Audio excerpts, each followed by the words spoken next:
Hola a todos, soy Ismael García Villarejo con la producción de José Jiménez y la realización de Covadonga La Cruz. Felicidades, Covadonga.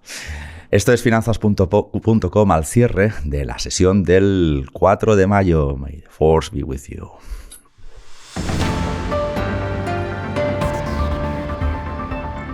Inversores, bienvenidos. Gonzalo y yo os estábamos esperando. Gonzalo, bienvenido al centro de noticias de finanzas.com. ¿Qué tal? Muy buenas tardes, un placer. Ni por asomo te creas que esto suele ser tan friki cuando los días normales. Pero bueno, hoy coincidían varios eventos como para podernos relajar un poquito las aperturas de estos podcasts, ¿no? Gonzalo García Valero es responsable de asesoramiento en Caser Asesores Financieros. Hemos tenido dos noticiones hoy. Por un lado, hemos conocido los detalles del plan von der Leyen para prescindir del petróleo ruso en un horizonte de 6 meses en el grueso del bloque europeo, aunque hay un par de excepciones que podrán estar hasta diciembre de 2023. También hemos sabido, si nos creemos al Financial Times, que nosotros nos lo creemos, que automáticamente China ha empezado a comprar petróleo bajo mano con varias entidades interpuestas. Por tanto, no sabemos al final el alcance de las sanciones del embargo al petróleo ruso, si en Moscú se van a dar por enterado o no, si lo que pierden por un lado pues lo van a ganar por el otro. También es verdad que China ha empezado a comprar petróleo muy por debajo de su precio, así que ya veremos dónde acaba esto, según siempre las informaciones de nuestros colegas de profesión del Financial Times. Gonzalo, quiero preguntarte al final, más allá de los movimientos lógicos que ha habido en el día de hoy con las cotizaciones del petróleo, que evidentemente se han ido hacia arriba, el plan von der Leyen para suprimir el petróleo ruso del mix energético europeo, ¿es el mejor que podía esperar los mercados o el menos dañino para las estrategias financieras que podamos desarrollar en los próximos meses? Bueno, yo creo que es el mejor para Europa. Uh-huh. Evidentemente, siempre va a haber dos bandos, vamos a decir, el de los buenos y el de los malos. Y digamos que si nosotros o Europa está en el de los buenos, pues a Rusia, que tiene un producto que vender, pues siempre va a haber alguien que le compre, ¿no? Ya estaban diciendo que los chinos, los indios también, uh-huh, aunque bajo amenazas dialécticas de Estados Unidos. Pero sí, desde luego que bueno, ¿Rusia va a perder? Pues sí, hombre, Rusia en cierto sentido pues va a perder un gran socio estratégico para su energía, para la venta de su energía, que es Europa. Lo que sí que vemos a largo plazo es que de estos cambios geopolíticos tan grandes sí que va a haber beneficiados, ¿no? Bueno, y también es una parte de nos lavamos la cara en el sentido de o nos blanqueamos y dejamos de comprar petróleo o energía a este país, bueno, pues que es tan conflictivo, ¿no? Entonces, la cara de la moneda es que va a haber gente o sectores victoriosos, como puede ser el de la transición energética. Uh-huh. Desde luego que, evidentemente, el petróleo se lo compraremos a otro país o por otras vías, desde luego, pero daremos una vuelta de tuerca más todavía a la parte fotovoltaica, solar, que sí que se va a beneficiar de todos estos movimientos y sanciones que que Europa le está poniendo a Rusia, digamos. Uh-huh. Se espera, Gonzalo, sabes que para la semana que viene la cosa no se queda aquí. De hecho, el plan von der Leyen llega después de que Berlín dijera el lunes que podía soportar prescindir del petróleo ruso si se hacía de manera ordenada. Solo faltaba ese visto bueno de Berlín para que finalmente conociéramos hoy lo que pretendía von der Leyen, ¿no? O vete a saber si es lo que ha diseñado Berlín y es lo que ha explicado von der Leyen. Pero bueno, dejemos de pensar mal y nos creemos la separación de institucional en la zona, en el bloque comunitario, ¿verdad? Pero en cualquier caso, Berlín ya dejaba entrever hoy que la semana que viene va por el gas. No sé si esto refuerza la tesis que estás exponiendo de un mayor beneficio para los activos vinculados a las energías renovables, aunque tienen su calendario muy fijado.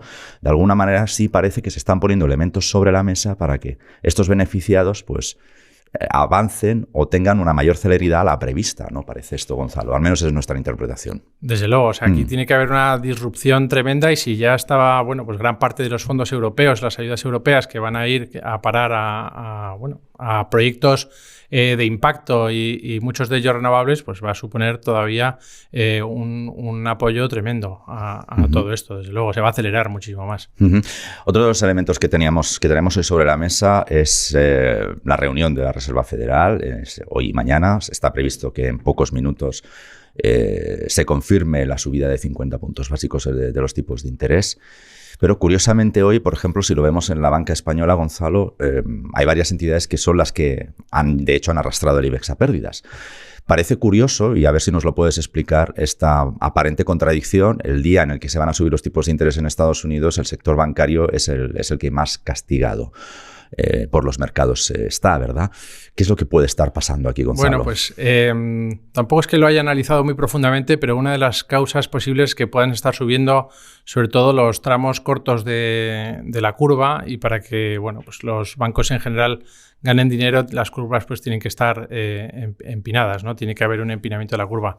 Entonces, lo importante para los bancos pues es en este sentido que suban más los tipos a largo. ¿Cómo dentro de vuestras o con vuestro conocimiento, cómo se vais a posicionar en la casa con este escenario? Bueno, pues es un escenario muy challenging, porque desde luego, y lo comentabas, ¿no? Hoy hay reunión de la Fed, damos por hecho que va a haber subida de tipos, damos por hecho que va a ser de más del 0,25 y la duda está en si va a ser un 0,50, que es de lo que 50 puntos básicos, que es lo que el mercado le da una mayor probabilidad, o si va a haber una subida de 75 puntos básicos. Si hay una subida de 75 puntos básicos, podría ser bastante, tampoco es un cisne negro, ¿vale? Pero podría ser bastante sorpresiva y los mercados pues podrían reaccionar algo negativamente. En este sentido, también pensamos que la Fed, los miembros de la Fed son muy listos, ¿no? Entre ellos, bueno, son todos PhD, bueno, es gente preparadísima. Pero no siempre comunican como deberían. No siempre comunican como deberían o a veces ahora parece que están yendo un poco por detrás del mercado. Lo que sí que vemos es que, bueno, pues va a depender muchísimo todos los movimientos que hagan desde el punto de vista de la inflación. Sí que vemos que el petróleo, bueno, la inflación sube porque, entre otras cosas, un componente importante que es la energía ha subido muchísimo. La energía no va a poder seguir subiendo muchísimo porque no hay tanta demanda. La demanda no ha crecido tanto. Tenemos a China con las ciudades más importantes, millones y millones de personas, fábricas paradas. No hay tanta demanda para que ahora el petróleo se vaya a los $150 el barril, ¿no? Entonces, esto puede crear un efecto base a la inflación, a los precios de la energía, y poco a poco pensamos que vamos a ir recuperando o dentro de poco pensamos que vamos a poder llegar al pico de inflación, ¿no? Quizá lo veamos antes del final del primer semestre, y ya, por otra parte, otro factor que ayudaría pues sería que los americanos que han estado ahorrando muchísimo durante la pandemia y que hemos visto un pico de ahorro tremendo, máximos en muchísimos años o históricos, pues sí que están empezando han gastado, ¿no? También por eso ha subido la inflación. Entonces, vemos que esas tasas de ahorro han vuelto a una zona normalizada y que en ese sentido favorece a que la inflación no sea tan alta, ¿no? Con lo cual, nosotros pensamos que de cara al segundo semestre pues ya podemos ver una normalización y que la Fed pueda empezar a girar la cabeza para otro lado y ver cómo está el mundo, ¿no? Un mundo que está con muchos riesgos frente al crecimiento importantes, y decir, oye, no podemos subir tanto los tipos porque vamos a matar la economía global.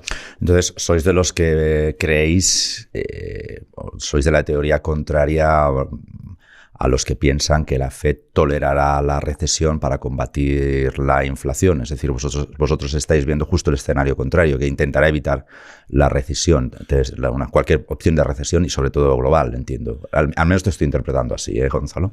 Yo creo que al final, o sea, el mandato principal de la Fed es el control de la inflación, pero yo creo que una vez que hayan podido ver un pico inflacionario, que como digo, podría ser segundo semestre de este año, pues sí que podría empezar a mirar para otro lado y decir, oye, vamos a ver el mundo en el que nos movemos, porque tampoco quieren parar la economía en seco. Uh-huh.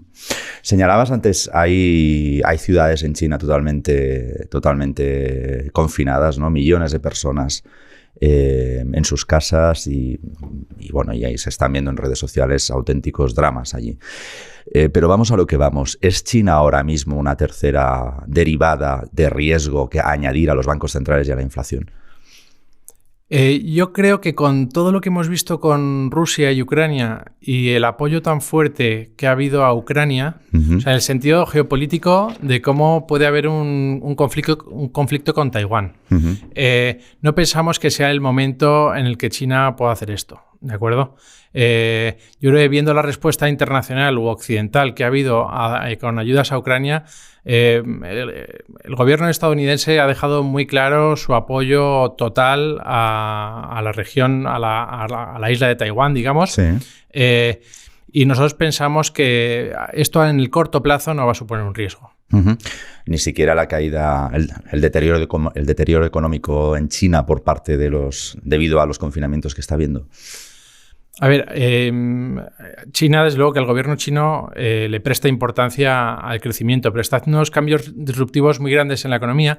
Luego también otra parte, y que nosotros no estamos tan negativos con China para invertir, por ejemplo, en renta variable, al revés, ¿no? De hecho, nosotros hemos tomado alguna posición, poco, pero hemos ido tomando posición, y es que las medidas regulatorias que llevan tiempo anunciando que van a implementar para sectores como el de la tecnología o el del real estate, pues ya han hecho matices de decir, oye, nuestra intención no es cargarnos estos sectores, ¿de acuerdo? Entonces creemos que por valoración, pues empiezan a ser puntos de entrada atractivos y luego junto al confinamiento tan fuerte empiezan a ser puntos de entrada atractivos para la bolsa china, por ejemplo. Inversores, estamos con Gonzalo García, responsable de asesoramiento en Caser Asesores Financieros. Gonzalo, en estos 10 minutillos que llevamos hablando hemos repasado 3 riesgos, el embargo petrolero, el embargo del petróleo ruso, el probable embargo del gas ruso la semana que viene, a partir de la semana que viene, las decisiones de la Fed, que parece mentira que estemos hablando de un banco central como un riesgo financiero, ¿no? pero es así. Y acabamos de echar un vistazo a China, donde vosotros estáis positivos. Positivos más de cara a la parte de inversión que de crecimiento. O sea, China, sí. Los principales organismos han rebajado las probabilidades de crecimiento chino o las cifras de crecimiento chino en bastante abultados por el tema del COVID y los confinamientos que está habiendo. Pero a nivel de inversión sí que nos empieza a gustar. Pues ahí quería ir. A vuestras ideas de inversión. Me interesa mucho saber cómo os estáis moviendo con estos 3 puntos cardinales sobre el mapa. Bancos centrales, inflación o ultrainflación, como lo llamamos aquí en finanzas.com, y China, con todas las novedades que está habiendo tanto en crecimiento, ¿no? como en inversión. ¿Qué estáis armando con todo este escenario, Gonzalo? Bueno, pues nosotros desde el punto de vista de la renta fija, que bueno, lo primero que he de decir, que ya lo habrán dicho muchos invitados a este podcast, bueno, depende, es que ha sido absolutamente devastador los movimientos que hemos tenido.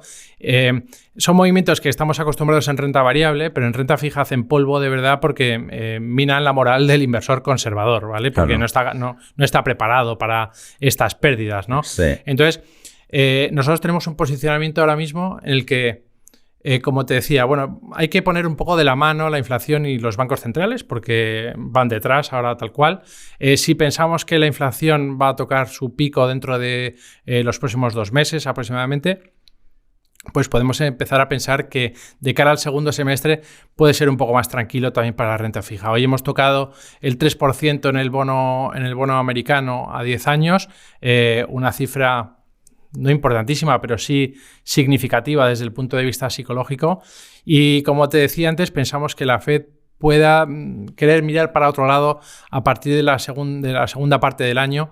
Y esto tenemos ahora mismo en renta fija unos diferenciales o spreads, ¿no? Que se llaman de las dos formas, de diferenciales de crédito que están mucho más atractivos que hace 5 meses, por ejemplo.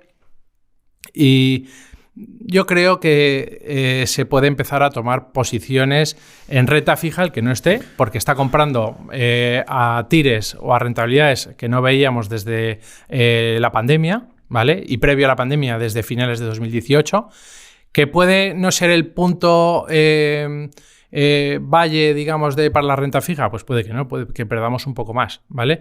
Pero pensamos que las compañías tienen fundamentales sólidos, que no va a haber un incremento de los defaults o de los impagos muy fuerte, ¿vale? Las compañías en general, a nivel de renta variable, ¿no? Las compañías están presentando resultados sólidos y, bueno, pues pensamos que estos diferenciales de crédito que están por encima de la media de los últimos 10 años, pues son un punto atractivo o mucho más atractivo que hace unos meses.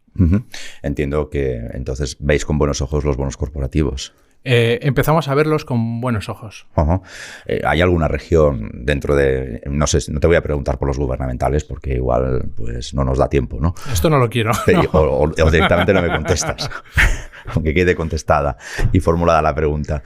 Pero ¿hay alguna región al margen de China que nos quieras remarcar en este contexto que no perdamos de vista, por favor? En renta fija, creo que por un binomio de rentabilidad-riesgo lo más interesante me parecería el crédito europeo, porque además si nos vamos a Estados Unidos, donde podemos encontrar quizá tires más amplias, pero si pensamos en un inversor conservador que piensa en euros y queremos cubrir la divisa, esa cobertura ahora mismo es bastante cara y no nos sale a cuenta invertir tanto en high yield o en investment grade, deuda de grado de inversión en Estados Unidos. Entonces, por eso nos centraríamos en Europa. Y luego, otra región que empieza a gustarnos también por valoración, son los emergentes a nivel de deuda. Han estado muy... Aquí sí ya hablamos de deuda gubernamental. Deuda gubernamental y deuda corporativa también, ¿vale? Hay fondos en este sentido que hacen... Yo no decido, sino que decide el gestor qué es lo más atractivo, ¿vale? Si en divisa local, en divisa fuerte o en corporativo. Yo haría algo así, digamos. Son fondos que, bueno, es un activo que lleva una caída importante en el año. Pensamos que los bancos centrales de los países emergentes han hecho ya muchos sus deberes, subieron tipos algunos y están mucho más saneados porque muchos países son exportadores de materias primas que ahora, bueno, pues sus balanzas por cuenta corriente van a estar muchísimo más saneadas y las compañías también con fundamentales sólidos y, bueno, pues pensamos que tomar algo de posición en deuda emergente pues puede ser algo atractivo. Ahora, como siempre, el disclaimer, la deuda emergente no es apta para todos los públicos. Un inversor conservador o muy conservador le diría que no invirtiese en este tipo de activo. Pero en cuanto al binomio rentabilidad-riesgo sí que nos empieza a parecer atractivo. Gonzalo, si te parece, vamos cerrando la sesión. Déjame recapitular. El IBEX ha perdido el 1,04%, mantiene los 8.500. Los tres ganadores del día han sido Solaria, Repsol y Ferrovial. Los tres perdedores o los que peor se han comportado, Bankinter, ArcelorMittal y Almirall. Hay más bancos dentro de la lista de perdedores, pero como solo nos quedamos con los tres, pues lo dejamos ahí. Pero bueno, CaixaBank y Banco Sabadell también han hecho una jornada un poco desastrosa, como decíamos antes, el día que abren, que se prevé la otra subida de tipos en Estados Unidos. Y por tanto, pues la perspectiva para que se suban aquí a la zona del euro, pues va creciendo. Gonzalo, muchísimas gracias por hacer podcasting con nosotros esta tarde. Un placer y muchas gracias por invitarme. Inversores, no os perdáis a las 7:30 de la mañana a Alejandro Ramírez con las claves en sus hechos relevantes. Nos volvemos a reencontrar en el cierre. Gracias, como siempre, por el privilegio de vuestro tiempo y hasta la próxima.